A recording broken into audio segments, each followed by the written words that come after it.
दरम्यान एक मोठी बातमी आपल्यापर्यंत पोहोचते। शक्तीपीठ महामार्ग करायचा असेल तर आधी राजीनामे द्या, निवडणूक जिंकून दाखवा आणि मगच शक्तीपीठ करा, असं आव्हान अपक्ष खासदार विशाल पाटलांनी महायुती सरकारला दिलंय।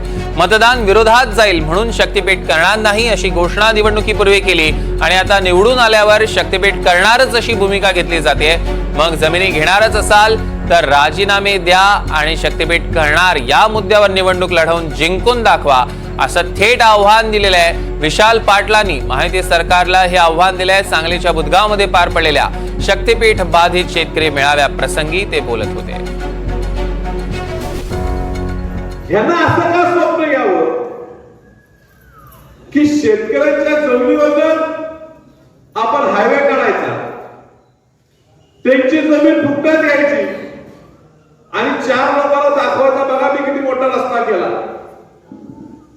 आणि हा रस्ता करत असताना किती लोकांचं रक्त तुम्ही सांगताय हे तुमच्या स्वप्नात आलं नव्हतं। स्वप्न बघा विकासायचे, आम्हाला विकास करायचा। मी आधी सांगतो आणि थोडं माझं वैयक्तिक मत, देशमुख साहेब मी तुमच्याशी बोललो, कदाचित तुमच्या संयोजकांचं सगळ्यांच्या मताने थोडं वेगळं असेल। माझं म्हणणं आहे की तुमची इच्छा असली तुमची जमिनी द्यायची तर मी तुमच्या बरोबर उभं राहील, पण मी तुमच्यात फिरलोय।